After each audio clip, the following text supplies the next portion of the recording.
Hello everyone, welcome to my channel Notes of Pharmacy. Today our topic was gas chromatography. In this we are discussing about introduction, principle and theory, instrumentation, advantages, disadvantages and applications. Coming to the introduction.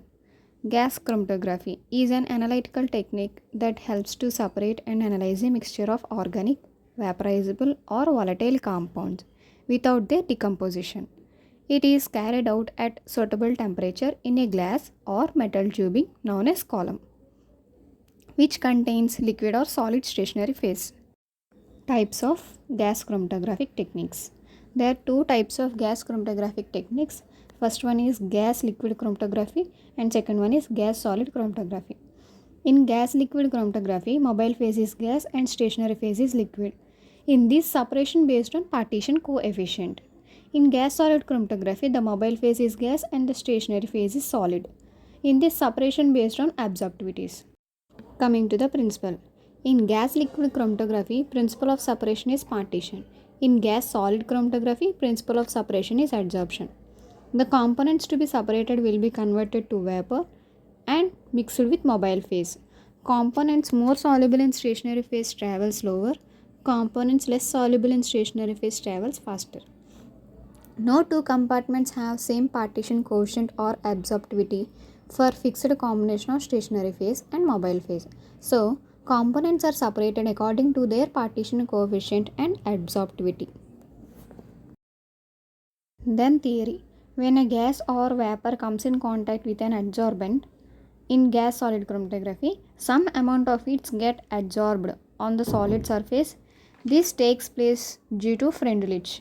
X by m is equals to k into c power 1 by n, or Langmuir equation is x by m is equals to k1c plus k2c, where x is equals to mass of the vapor or gas sorbate, m is the mass of sorbent, c is the vapor concentration in gas phase. K1, K2 and K are constant.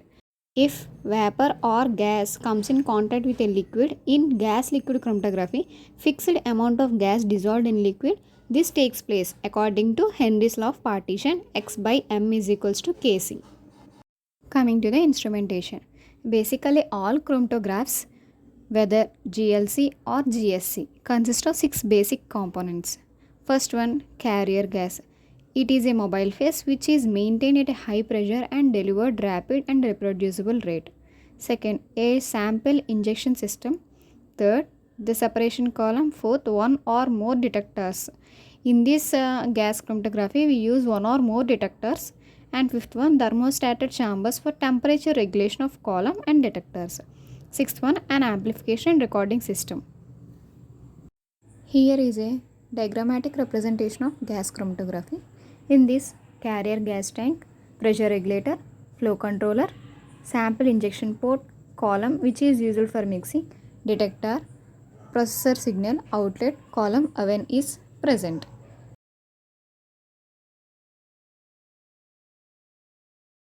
Now briefly know about parts of instrumentation. Carrier gas. Carrier gas supply unit includes a large gas tank filled with compressed gas which is a mobile phase, a molecular sieve, a filter dryer to transfer filtered dry gas, a pressure controller to control the pressure of gas, a pressure gauge that indicates the pressure, a flow regulator to ensure a controlled rate of flow of mobile phase to the column. Most widely used carrier gases are hydrogen, helium, nitrogen, carbon dioxide, argon and air. Hydrogen has more advantages than other like low density and better thermal conductivity, but it reacts with unsaturated compounds and is inflammable and explosive in nature. Helium is the second best, but it is expensive. Nitrogen is inexpensive but gives reduced sensitivity. So, helium is generally used because it has excellent thermal conductivity, inertness, low density, and it allows greater flow rates.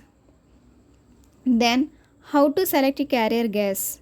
Selection of carrier gas have some properties like it should be inert, it should be suitable for detector used and type of sample analyzed, it should be easily available with high purity, it should be give best column performance, It should be cheap and it should not cause risk of fire or explosive hazard.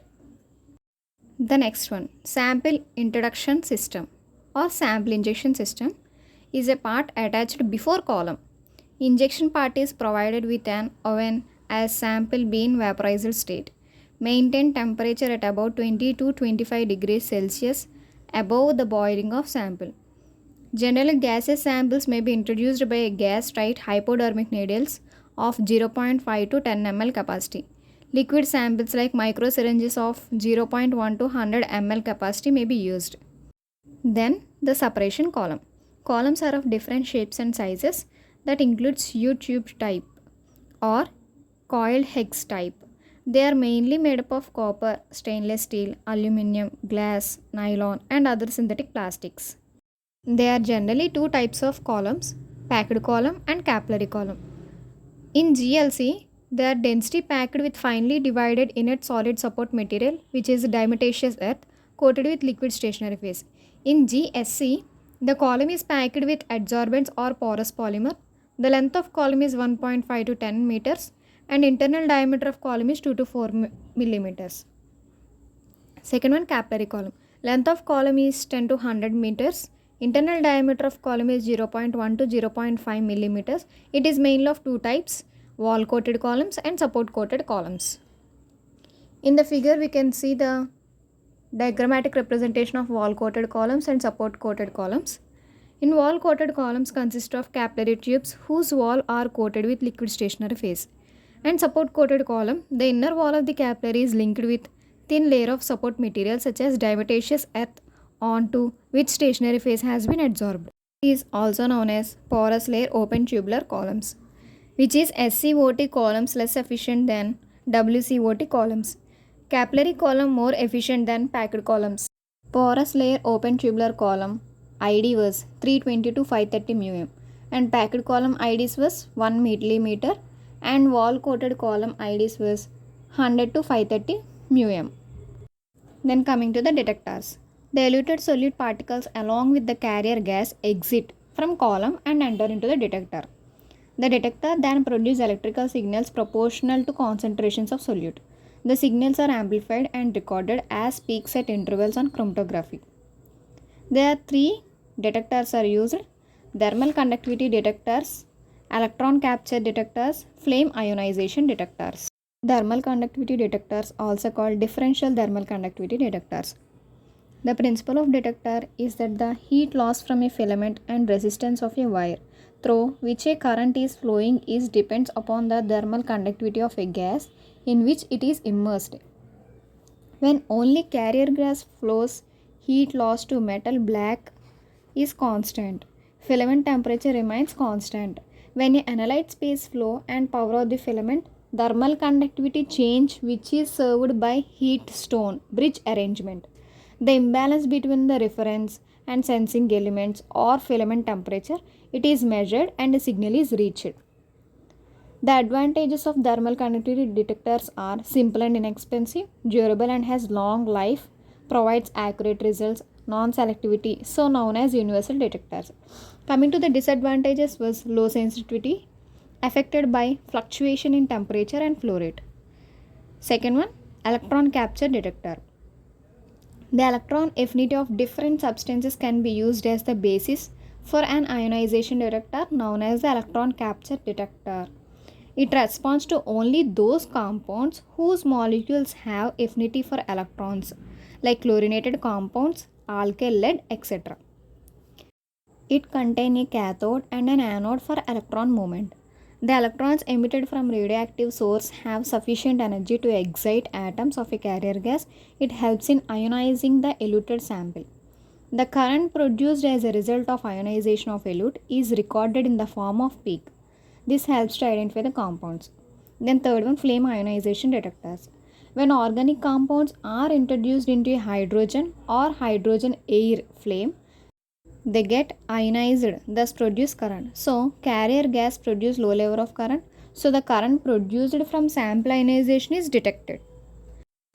You can see in the picture the parts of detectors was entering of air column, hydrogen column, 300 voltage polarization, collector electrode, and flame ignition coil. Coming to the advantages. Gaseous and volatile compounds can be easily separated and analyzed. Both qualitative and quantitative analysis can be done. Instruments used are simple, inexpensive, and rugged. The technique can be used for routine analysis as operation of instruments and calculation is simple. It requires less amount of sample in micrometers, so known as micro method. More than 50% of organic compound can be analyzed by this technique. Moreover, sensitivity of technique is quite high. Compounds can be detected up to parts per million and parts per billion, even picograms, 10 power minus 12 grams. Resolving power is extremely high, so compounds that are difficult to analyze by other technique can be easily analyzed by gas chromatography. Coming to the disadvantages. Sample should be volatile or vaporizable for complete distribution between mobile phase and stationary phase. To vaporize a compound, it needed to be heated at elevated temperature. So sample should be thermostable. Large amount of gas is used as mobile phase and cannot be recycled. Packing of columns is very difficult and it requires long time and operator with good knowledge. There is a number of applications in gas chromatography according to qualitative analysis, quantitative analysis, pharmaceutical applications, and miscellaneous applications. According to the qualitative analysis by gas chromatography can be done by collecting elucidated vapors from column, then subjecting them to specific techniques like mass spectroscopy, UV visible spectroscopy, IR spectroscopy, and NMR spectroscopy. Comparing retention time or volume of sample with standard. If sample and standard compounds under identical conditions give same resolution time, indicates both compounds are same. Then quantitative analysis. Quantitative analysis by gas chromatography depends upon the size of peak, height, and area of the peak. It is supposed that the area under the peak is proportional to the concentration eluted substance. Area under curve or peak A is equals to H into W half, where H is the height of peak, W half is width of peak at half height. There is a calculation A sample by A standard proportional to C sample by C standard, where A sample is the peak area of sample, A standard is the peak area of standard. Then C sample is the concentration of sample, C standard is the concentration of standard. Proportionality is the response factor. Then pharmaceutical applications. Quality control and analysis of drug product like antibiotics, antiviral, anesthetics, sedative and hypnotics, etc. Assay of drugs for purity determination.